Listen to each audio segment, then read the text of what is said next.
My car slid into my neighbor Karen Peterson's garden shed. How could I know that defending myself would uncover a huge money scam and cause the FBI to come to our sleepy suburban area? Please write in the comments section where you're seeing this from. I felt a rush of blood as I hit the brakes hard in my driveway. My lovely oak tree, which had shaded my house perfectly for 15 summers, was being chopped up by workers in orange safety gear. The loud sound of their chainsaws was deafening as I hopped out of my vehicle, my heart racing. "Hold on! What are you doing to my oak?" I exclaimed, sprinting across the grass. The crew stopped, glancing at each other nervously. But a woman in a sharp white business suit came toward me from the neighboring house. It was Karen Peterson, the unofficial leader of Sunny Meadows, with her neatly styled blonde hair and a constant look of disapproval. "At last, someone's dealing with this mess," she stated, her arms crossed tightly. "Your leaves fill my rain gutters every autumn, and the roots are damaging my paved path." I paid no attention to her and went to the person who looked like the supervisor. "This is my land. Who gave the okay for this?" "Association approval, sir," he responded, handing me a creased document with an official-looking mark. It was signed by Mr. Miller himself, Brian Miller, the Homeowners Association, HOA president, and Karen's frequent tennis partner. I shouldn't have been surprised. "I didn't receive any notification about this," I stated, my hands shaking as I looked over the paper. The official heading seemed real, but I felt uneasy. I always paid my HOA dues on time and obeyed every silly regulation about garbage bins and outdoor lights. "The notice was mailed 2 weeks ago," Karen chimed in, her tone overly sweet. "Perhaps if you collected your mail more regularly." At that moment, my phone vibrated. A message from my older neighbor, George. "Saw the tree cutters. Did they finally pressure you?" George had been in a long dispute with the HOA over his outdoor cat enclosure. He understood. "This is ending now," I announced, getting out my phone to record the scene, "until I can confirm this with the board of directors." The crew leader simply shrugged. "Ma'am, we're just following instructions. You should contact the management." As I was trying to call Brian's number, a sharp, splitting sound filled the air. One of the partially cut branches, a very heavy limb, was starting to break. The workers hurried away as the huge branch came down with a loud noise directly onto Karen's beloved garden shed. The wooden frame, which she had mentioned in several local newsletters, shattered into many pieces. Her award-winning petunias were destroyed beneath the broken wood and foliage. Karen's scream was incredibly high-pitched. "My shed! Look at what your tree caused!" She pointed a perfectly manicured finger at me, her face turning a deep shade of crimson. "This proves why it needed to be removed." The crew chief made a low, whistling sound. "That's going to be costly." My call to Brian didn't go through, straight to voicemail. Naturally. "This is your fault," Karen hissed, already quickly typing on her phone. "Brian will be informed immediately. You'll be responsible for every cent of the repair costs." I inhaled deeply, attempting to remain calm. "Your associate, Brian, gave permission to cut my tree without my agreement. If anyone is to blame for that branch's fall, it's those who weakened it by their unauthorized cutting." Karen's eyes became slits. "The board will have its say on that." As if she had called him, a shiny black car arrived. Brian Miller emerged, his deep tan contrasting with his crisp white shirt. He was already carrying a clipboard. "I received your message, Karen," he mentioned, not even glancing at me. "Oh dear, that's quite a situation." "Brian," I interjected, moving into his view, "your crew is removing my tree without my agreement." He finally looked at me, offering a slight smile. According to HOA regulation, 7.2 comma trees considered a risk can be taken out at the board's decision. We've received 3 reports about this oak." "3? I'm guessing Karen, you and your sister?" I challenged, folding my arms. "Show me in the HOA guidelines where it states you can come onto personal property without prior warning." Brian's faint smile remained. "Notification was given, and we now have substantial property damage that validates our safety concerns." I felt like I was in a strange, bad dream. "The damage occurred because your team began cutting it. The tree was in excellent condition." "The official report won't reflect that," Karen inserted smugly, capturing images of her wrecked shed from various perspectives. "I observed neighbors peeking from their windows and emerging onto their porches." This was quickly becoming the neighborhood spectacle. George was now positioned on his driveway, observing with a worried look. "Listen," Brian stated, his tone becoming lower. "The tree will be taken down regardless. The board has made its decision. If you oppose this, we have the means to complicate matters significantly. HOA penalties can accumulate rapidly." The implied warning was clear. I had heard tales of individuals losing their residences due to HOA conflicts, but I never envisioned it affecting me. "I'm contacting my legal counsel," I declared, retrieving my phone once more. Brian simply shrugged. "Proceed as you see fit. However, the bill for the shed's restoration will be sent to you." As they departed, I distinctly heard Karen remark, "I anticipated his stubbornness, just like with the birdhouse issue previously." The tree-cutting crew appeared apprehensive. "Should we proceed?" one inquired. "No," I firmly stated. "Not at this time." That evening was spent delving into HOA regulations and capturing numerous photographs of my property. The partially severed tree appeared distressed, its exposed wood stark against the darker bark. Upon checking my mailbox, which I confess I had neglected for several days due to a business trip, I discovered a notification dated the previous day. Sleep eluded me that night. Around 3 a.m., an unfamiliar sound startled me awake, a car door shutting. Peering through the window coverings, I observed Brian's vehicle departing from the street. His presence at that hour raised questions. The enigma deepened the following morning when I retrieved a certified letter from my mailbox. The HOA was initiating legal action against me for $228,000 in damages to Karen's property. Included were images of the fallen branch, the demolished shed, and a structural engineer's assessment dated 3 weeks prior, asserting my tree was unhealthy and posed a danger. 3 weeks prior? But Karen's complaints had only surfaced in the last month. The pieces weren't fitting, and a growing unease suggested this situation involved more than just a tree and a damaged shed. While staring at the legal documents, my phone buzzed. It was George. "I observed Brian behaving suspiciously near your property last night," he conveyed without any introduction.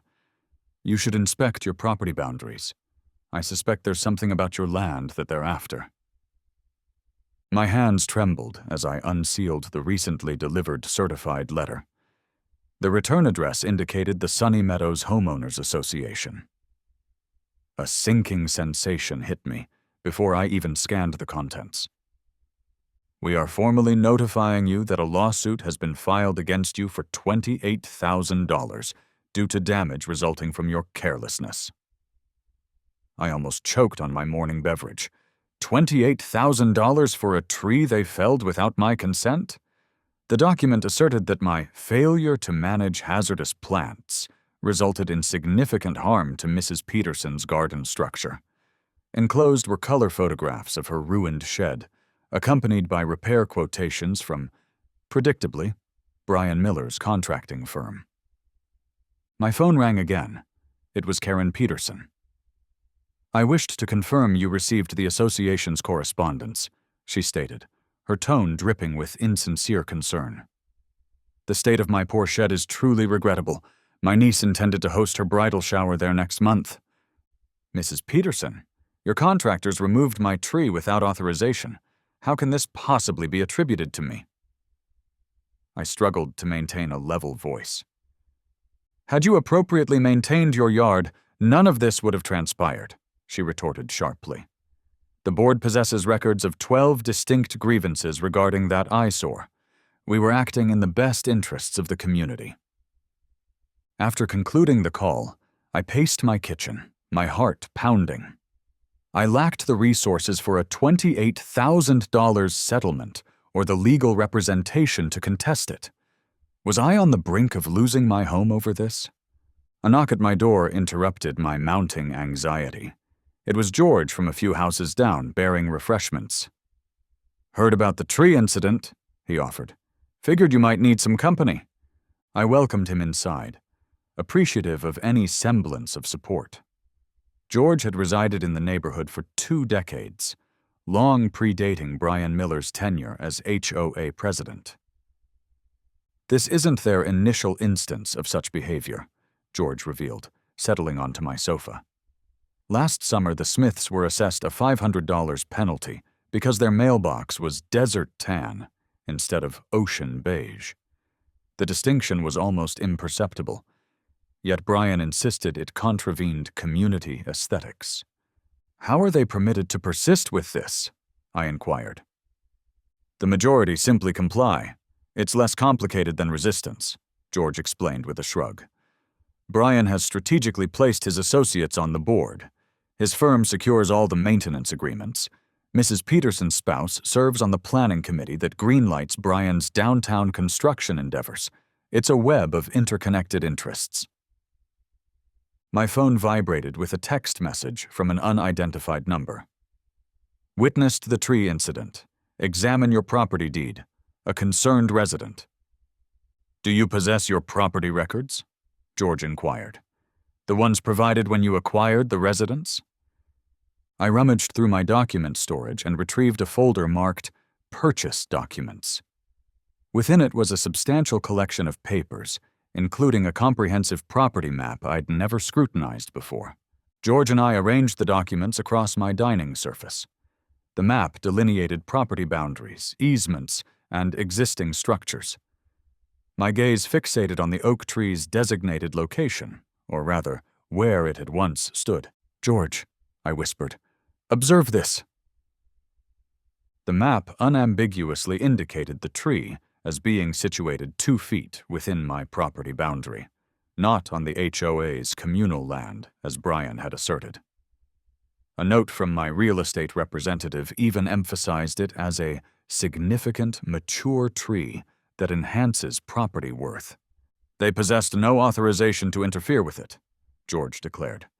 "The HOA lacks authority over trees entirely within private property limits." A surge of optimism coursed through me, swiftly followed by indignation. They were aware. They must have been aware. I captured images of the map using my phone and initiated an online search for HOA tree-related conflicts. The findings were startling. Numerous online communities were replete with comparable accounts, news reports detailing legal battles, and even specialized legal practitioners focused solely on HOA disputes. At midnight, as George prepared to depart, he hesitated. "Exercise caution," he advised. "Brian resents defeat. When the Rodriguez family contested a citation last year, their vehicle's tires were mysteriously slashed the following day. Naturally, no evidence linked it to the incident." Sleep evaded me that night. I repeatedly replayed the scenario of returning home to discover unfamiliar individuals felling my tree. Brian's haughty demeanor as he stood there with his clipboard, Mrs. Peterson observing from her yard with that self-satisfied expression. At 3 a.m., I commenced drafting a formal response. By daybreak, I had assembled a compendium containing images of the tree, pre- and post-cutting, the damage inflicted on the shed, my property map, and excerpts from the HOA regulations I had located online. Section 7.3 explicitly stipulated that the association shall not extract or substantially modify any established trees on private land without the explicit written agreement of the property owner. Around 8 a.m., my doorbell sounded. It was Karen Peterson, this time bearing a plate of pastries. I felt remorseful regarding our previous exchange, she conveyed, though her smile appeared strained. I contemplated perhaps we could arrange a structured payment schedule for the damages. I acknowledge $28,000 is a considerable sum to remit at once. I observed her impeccably styled hair, designer attire, and the luxury vehicle parked in my driveway. This woman harbored no concern for me or my tree. This was a display of dominance and influence. In fact, Mrs. Peterson, I have been scrutinizing my property documentation, I stated evenly. It appears a misunderstanding has occurred. That tree was situated entirely within my private property confines, indicating the HOA lacked the jurisdiction to remove it. Her smile dissolved. Well, I am certain Brian possessed the requisite authorization. From whom? I interjected. The tree was on my land. I never granted consent. Indeed, as per Section 7.3 of the HOA statutes, the incident could potentially be classified as destruction of private assets. Mrs. Peterson's countenance hardened. You genuinely do not wish to create adversaries here. We have cultivated a desirable community with elevated property values. Uncooperative individuals are unwelcome. As she retreated, my phone signaled an incoming email. The subject line caused a chill to run down my spine. Immediate lien notification. Sunny Meadows HOA. They were imposing a lien on my residence for the outstanding damages. Could they genuinely seize my home over a tree I never authorized for removal? What sinister machinations were concealed beneath this seemingly idyllic neighborhood's manicured lawns and uniform mailboxes? My hands trembled as I entered the community hall. The HOA assembly was in progress, with approximately 30 residents seated in orderly rows facing the board members. I noticed Karen Peterson in the front row, her hair styled perfectly, likely costing more than my monthly rent. Excuse me, I stated loudly, interrupting Brian's speech about updated pool regulations. I must address the board regarding a pressing matter. All eyes turned toward me. Some neighbors averted their gaze, while others stared with open curiosity. I had never before voiced an opinion at these gatherings. Brian's smile seemed forced. There is an established protocol for introducing new topics. Your request should have been submitted 2 weeks prior. I believe the unauthorized destruction of my property warrants immediate attention, I countered, my tone more confident than I felt. The room fell silent. Karen Peterson arose, clutching her designer handbag. That eyesore had been shedding leaves and branches onto my property for years. My spouse nearly sustained a serious injury last autumn. Please be seated, Margaret, Brian instructed calmly. Sir, if you possess a grievance, the appropriate form is available. And your form's 3 times now. I moved towards the front. While I awaited a response that never materialized, you dispatched individuals to fell my tree without my consent. And now you are pursuing legal action against me for the damage your personnel inflicted. A few neighbors exchanged hushed remarks. I observed George in the rear, offering an encouraging gesture. Brian's expression hardened. That tree was demonstrably in contravention of HOA landscaping regulations, specifically Section 8, Paragraph 3, which stipulates nothing pertaining to trees predating the HOA's establishment, a composed voice interjected from behind me. Lisa Baker entered, carrying a legal briefcase. She exuded the aura of a formidable attorney in her dark attire. I had located her through George's referral. She specialized in property rights litigation and possessed prior experience challenging HOAs. And your identity is? Brian inquired, visibly irritated by the additional disruption. Lisa Baker, legal counsel. I represent the property owner whose rights were infringed upon when this board sanctioned the destruction of a mature oak tree, conservatively valued at approximately $15,000. Karen Peterson scoffed audibly. $15,000 for that unsightly specimen? Preposterous. Lisa offered a subtle smile. In actuality, that is a modest appraisal from our certified arborist. Mature trees substantially enhance property value, a fact I am confident this board is cognizant of, considering your emphasis on community aesthetics. I proceeded to the front and displayed my property map on the overhead projector. The digital rendering clearly depicted my lot boundaries, with the oak tree situated 2 feet within my property line. As is evident, I clarified for the assembled audience, gesturing toward the diagram, the tree was entirely encompassed within my property. The HOA possessed no legal grounds to interfere with it.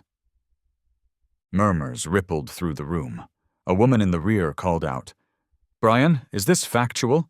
Was the tree on private land?" Brian's complexion flushed. "The survey must be obsolete. Our landscaping authority extends—" "Your jurisdiction terminates at my property line," I firmly stated, "and I possess the original survey from the time of the home's purchase, in addition to a more recent one commissioned last year during the installation of a storage shed. Both corroborate the identical boundaries." Karen Peterson rose once more. "This is ludicrous. That tree constituted a nuisance. It obstructed my sunset vistas. My property values were diminishing." Lisa raised a skeptical eyebrow. "It's intriguing you mention property values, Mrs. Peterson, as felling a neighbor's tree without authorization constitutes a criminal violation in this jurisdiction, and the HOA board's endorsement of it could be construed as collusion." Another board member, a nervous-appearing individual named Frank, whispered something to Brian. Brian dismissively waved him off. "We acted in good faith, predicated on numerous complaints," Brian insisted. "The tree presented a safety hazard." "Then why did you not procure an arborist's assessment to substantiate that claim?" I inquired. "I possess an evaluation from last spring affirming the tree's healthy condition." I distributed copies of the report to each board member. Several neighbors rose to obtain a clearer view. Brian briefly glanced at it before discarding it. "This alters nothing. The tree fell and inflicted damage upon Mrs. Peterson's property. You, as the tree's owner, bear responsibility for the damages."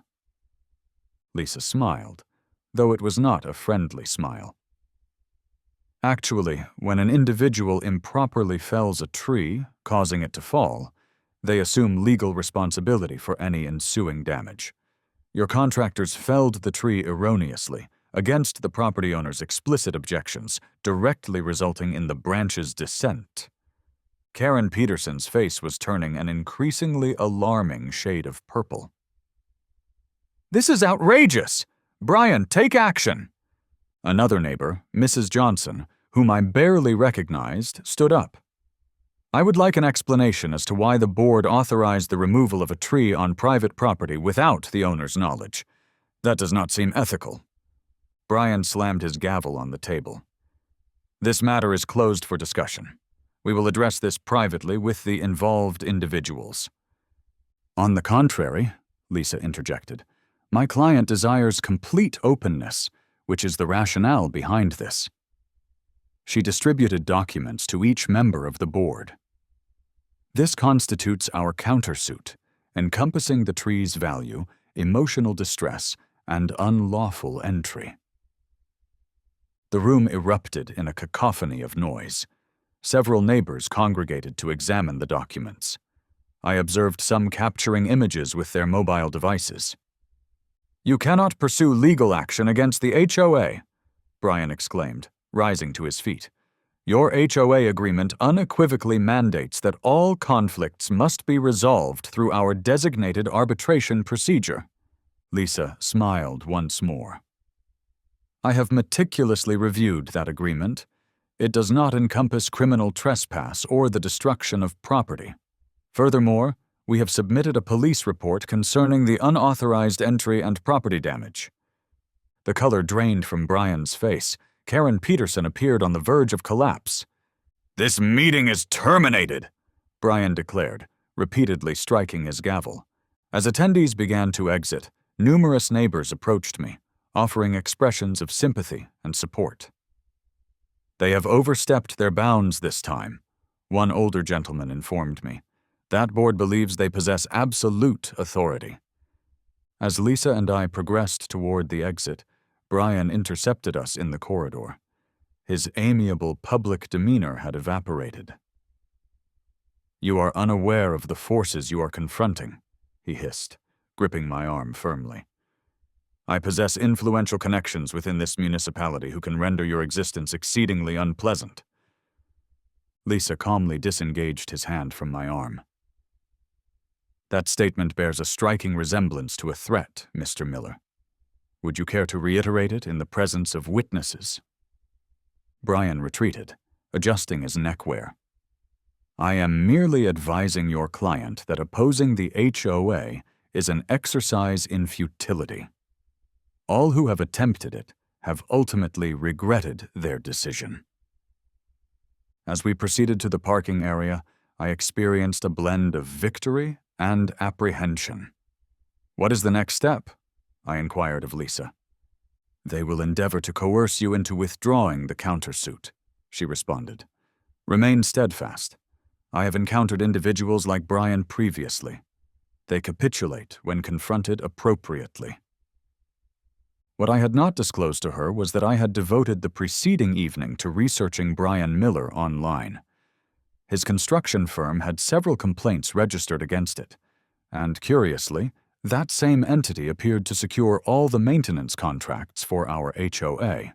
Further investigation unearthed something that chilled me to the core, a revelation concerning Brian's connections that would irrevocably alter the dynamics of this conflict. The doorbell chimed at 7:15 a.m.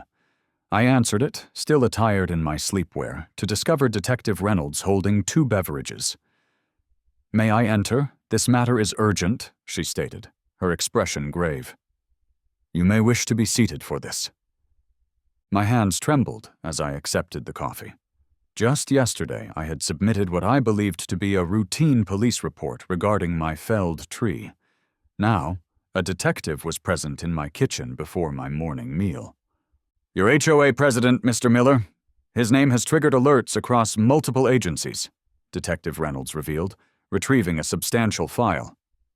"We have been monitoring his construction enterprise for nearly a year." I leaned forward. "Because of my tree?" "Your tree was merely the initial indication," she replied, arranging photographs across the table. "Observe these maintenance vehicles at your community center last summer. Miller Construction, correct? They invoiced your HOA $65,000 for purported emergency roof repairs that should have cost, at most, $20,000. My jaw dropped. "That explains the increase in our dues last year." Brian attributed it to escalating insurance premiums. "It becomes more egregious," Detective Reynolds continued, displaying documents with highlighted portions. "Every single maintenance contract within Oak Ridge Estates for the preceding 5 years has been awarded to Miller Construction.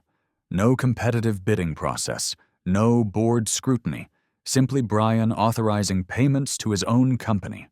"But that's unlawful!" I exclaimed. "How could no one have detected this?" "Apprehension and favoritism," she stated succinctly. "Board members who might raise objections suddenly encounter violation notices or are marginalized. Those who remain compliant receive benefits, such as Karen Peterson's newly installed fence, which typically contravenes HOA regulations, but somehow received special dispensation." I reflected on all the neighbors who had relocated following disputes with the HOA. It was not solely about stringent regulations. It was about personal connections. Speaking of Mrs. Peterson, Detective Reynolds produced another file. Are you aware of her spouse's employment with the municipality? Everyone is cognizant that Bob Peterson serves on some committee. I shrugged. Not just any committee. He occupies a seat on the zoning commission that sanctioned Brian's contentious Westlake development last year, the one that was expedited despite environmental objections. My mind raced. So, when Mrs. Peterson voiced complaints about my tree, she wasn't merely being fastidious? Your property adjoins the stream that flows into Westlake. Brian's development is experiencing drainage complications. Their environmental consultants have been seeking a scapegoat for alleged water contamination. I leaped to my feet, nearly upsetting my beverage. That's the reason they sought the removal of my tree, to procure soil samples. Astute observation, Detective Reynolds acknowledged. The tree removal service informed us they were explicitly directed to excavate as much of the root system as feasible, which is atypical unless they desired access to the underlying soil, I concluded. I retrieved my phone to display the peculiar indentations I had discovered in my rear yard following the tree cutting. I had initially attributed them to the tree company, but their spacing was excessively precise. Reynolds scrutinized the images attentively. They were analyzing your soil, searching for any substance they could attribute to you. But my tree could not conceivably be causing issues for a development 2 miles downstream. It need not be factual, she clarified. It merely requires sufficient plausibility for Brian to induce the city inspectors, who may be indebted to Bob Peterson, to issue citations. Sufficient citations, and you might be compelled to sell. My stomach churned. They desire my property? Your parcel occupies a crucial drainage location. If Brian's firm controls it, they can deflect blame for any environmental concerns away from their development. I paced my kitchen, my thoughts swirling. So this entire legal action regarding Mrs. Peterson's garden shed, a diversion? They require you to be financially depleted and under duress, prompting you to capitulate and relocate. What about the other residents? George has been assisting me in combating this. Detective Reynolds' expression darkened. George lodged 3 complaints regarding questionable HOA accounting practices last year, all of which were mysteriously misplaced by the board secretary. So, what is our course of action? I inquired. She gathered her files. This has transcended a local police matter. The monetary sums involved cross-state boundaries, as your HOA utilizes a management firm in a neighboring state.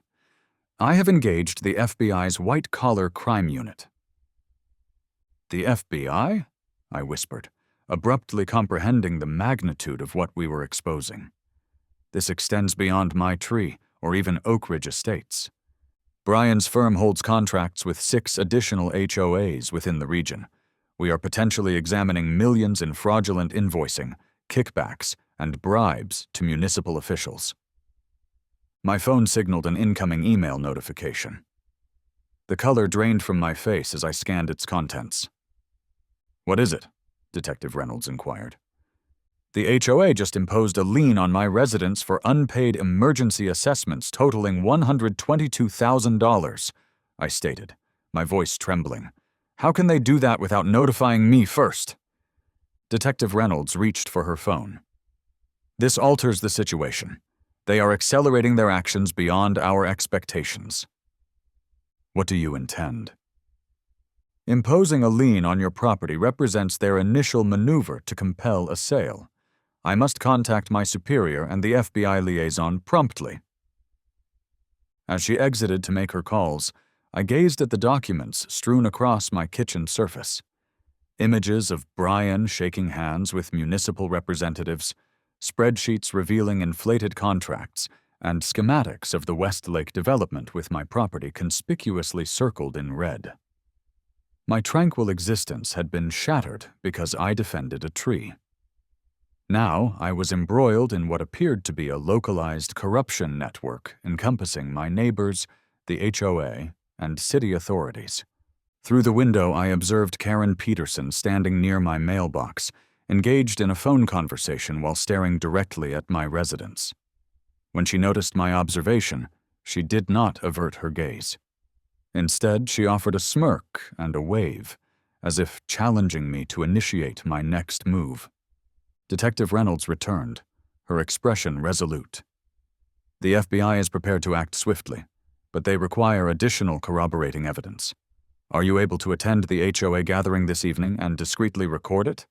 We must hear how Brian justifies this lien to the other property owners. Wouldn't that be perilous if they are already targeting me? We will have undercover officers stationed nearby, she assured me. But you must behave normally, as though you are merely contesting the tree issue, not aware of their broader scheme. As she gathered her materials, Detective Reynolds paused.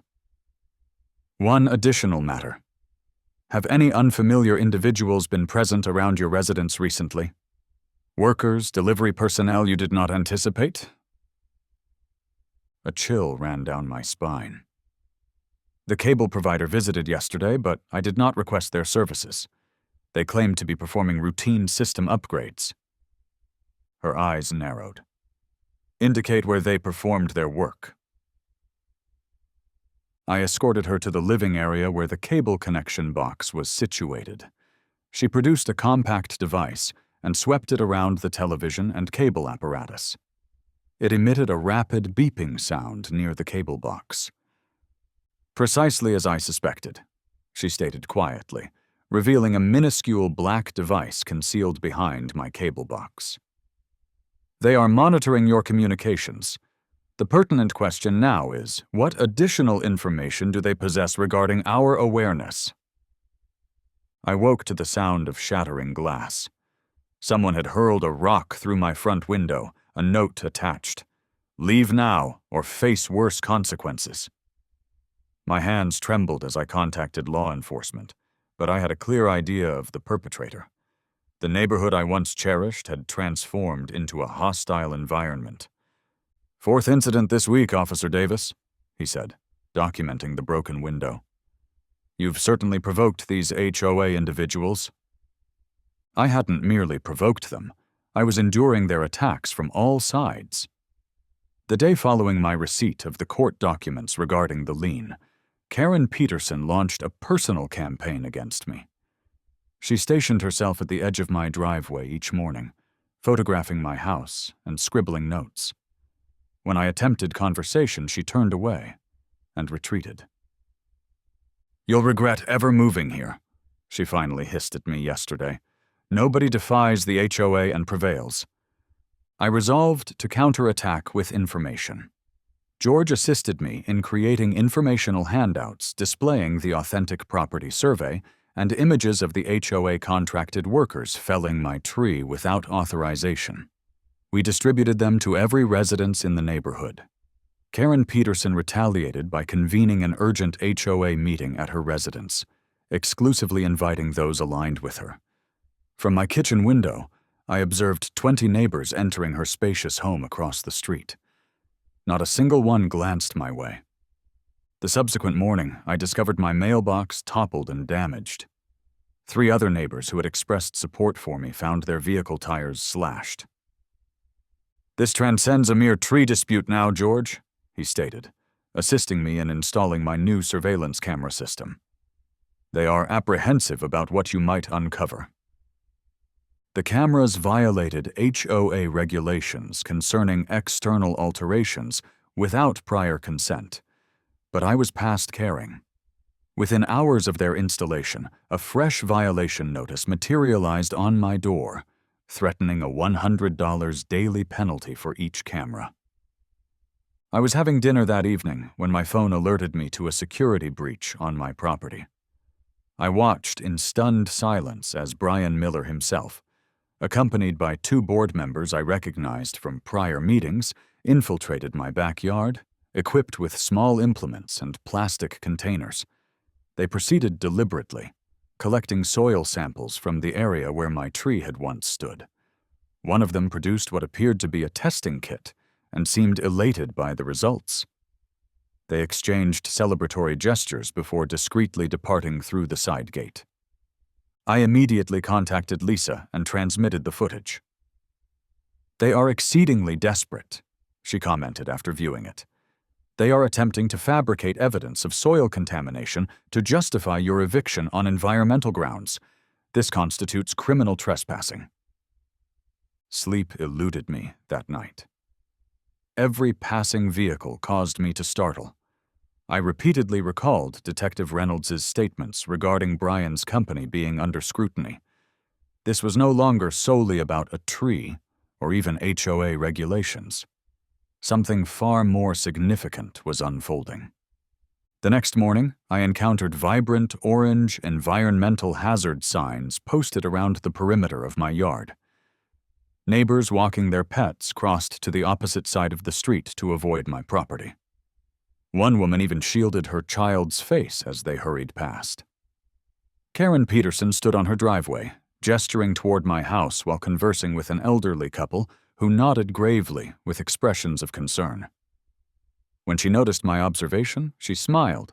Not a genuine smile, but the predatory smirk of one who has cornered their prey. I contacted Detective Reynolds to apprise her of the developments. "This is escalating more rapidly than we anticipated," she conveyed, her tone strained.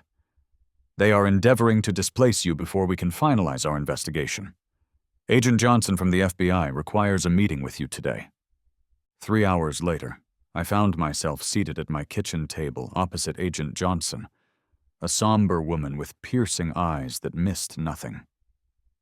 She examined my security footage and photographs of the warning signs. "We have been constructing a case against Miller's firm for several months," she explained. "Money laundering via inflated HOA maintenance contracts, kickbacks, and bribes to municipal officials. Your tree dispute inadvertently exposed their operation, and now they are in a state of panic. So, what is my role?" I inquired, feeling simultaneously relieved that I was not imagining things and terrified of being entangled in something so perilous. "We require you to maintain a semblance of normalcy," Agent Johnson instructed. "Do not reveal our ongoing investigation. The more desperate they become, the more errors they will commit." I concurred, but maintaining normalcy proved unfeasible that afternoon when 5 individuals clad in hazmat attire arrived to collect additional soil samples from my yard. Neighbors assembled on the sidewalk, observing and whispering amongst themselves. Karen Peterson circulated among them, nodding solemnly and gesturing toward my residence. "It's more severe than we initially assessed," I overheard her proclaim loudly. "The contamination could jeopardize the entire neighborhood's water supply. Our offspring could become ill." The hazmat team, which I strongly suspected was fraudulent, erected additional warning signs around my property. A news vehicle arrived, and Karen Peterson hurried to converse with the reporter before I could intervene. By evening, my phone was inundated with messages from concerned neighbors I hadn't heard from in weeks, all abruptly anxious about toxic substances beneath my house. At 9 p.m., a courier delivered a bulky envelope to my doorstep. Within it was a notification that the HOA had scheduled an emergency vote in 2 days to initiate legal proceedings to compel me to sell my residence and vacate the neighborhood immediately. The document cited imminent environmental peril, persistent rule infractions, and, most preposterously, hostile conduct toward HOA leadership. I contacted Lisa, who answered despite the late hour. "They are in a state of panic," she confirmed after I recited the notice. "This vote is entirely outside their jurisdiction, but that will not deter them from attempting to intimidate you and sway public opinion against you." As we conversed, another security alert activated on my phone. I switched to the camera feed and froze. Brian and Karen Peterson were at my front door, affixing something to it. I observed in real time as Karen Peterson retrieved a marker and inscribed on a sizable poster before attaching it to my door. When they departed, I cautiously opened the door to discover a crude sign. Toxic resident. Neighborhood vote Thursday, 7 p.m. Your final opportunity to depart with dignity. I returned inside and forwarded the recent footage to Agent Johnson. Within minutes, she contacted me. This necessitates a change in our timetable, she stated resolutely. We must act prior to this vote. Are you willing to attend the meeting and document everything? I will be present, I affirmed, a blend of trepidation and resolve settling within me.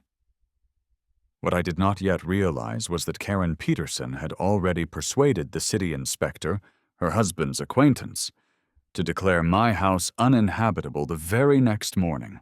My stomach was a knot of anxiety as I entered the crowded community center.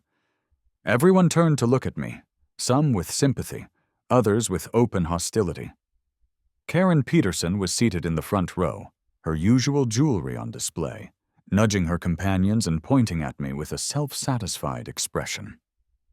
She had spent the entire week contacting neighbors to ensure their attendance to vote me out. That's the disruptive element, she whispered audibly enough for me to hear. Can you fathom his continued resistance after his tree's damage to my exquisite gazebo? I inhaled deeply and located a seat toward the rear, precisely as Agent Johnson had instructed. My hands were trembling so violently that I concealed them in my pockets. The agent had provided me with a specialized pen that functioned as a recording device, and I feared its visibility. Brian Miller advanced to the front of the room with an air of proprietorship, tapping the microphone thrice.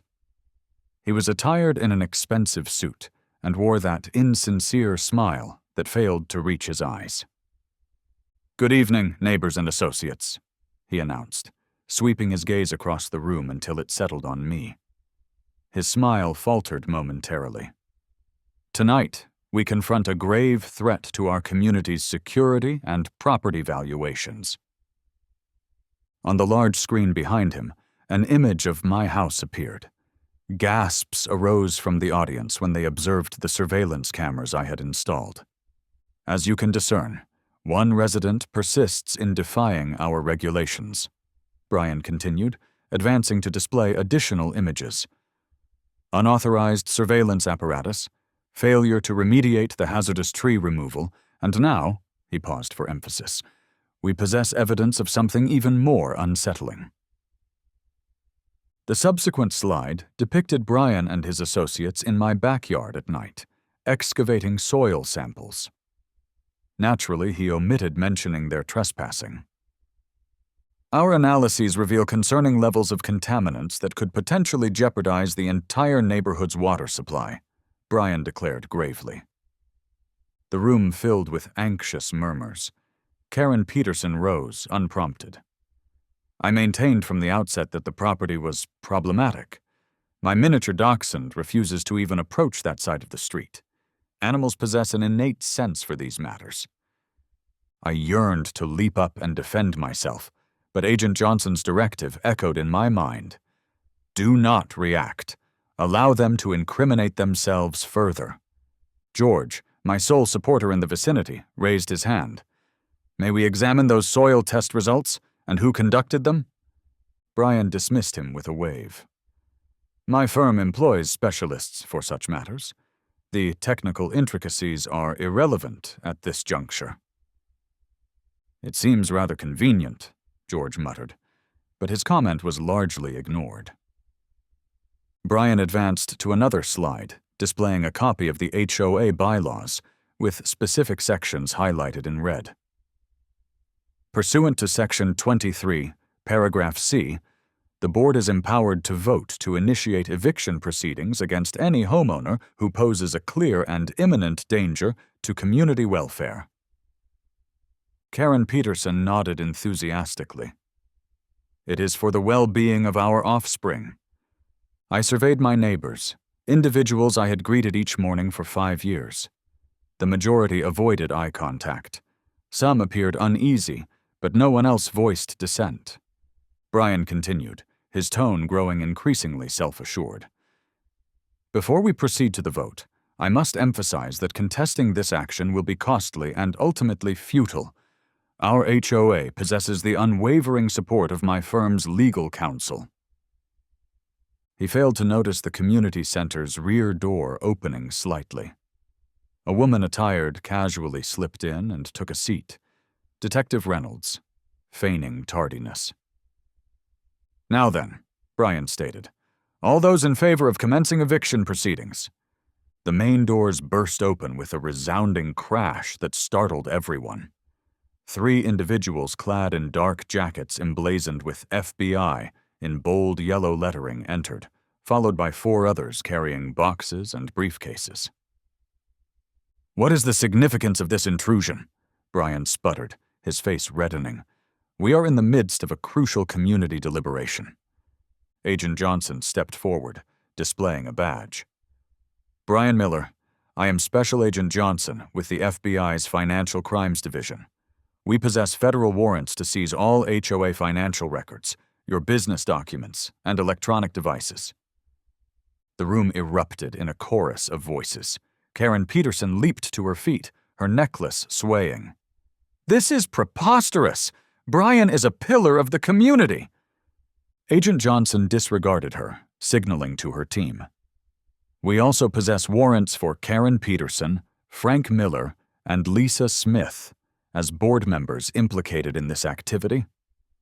Karen Peterson's complexion transitioned from flushed outrage to ashen pallor within seconds.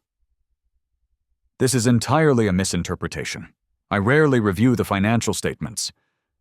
Brian lunged for his laptop, but an agent was already there. "Sir, kindly step away from the computer. Attempting to destroy evidence is distinct federal charges." "Evidence of what?" someone shouted from the crowd. Detective Reynolds arose. "The Sunny Meadows HOA has been under scrutiny for 6 months. We have grounds to suspect that over $1 million in homeowner dues have been misappropriated through fraudulent contracts." The collective shock within the room was almost tangible. Neighbors turned to one another, mouths agape.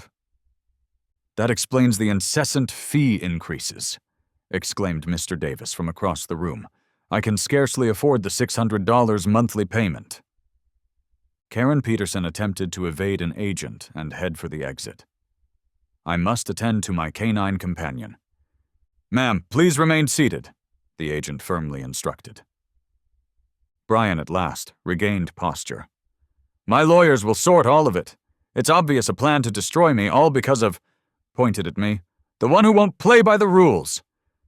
I had enough. I stood in front of everyone with a calm voice.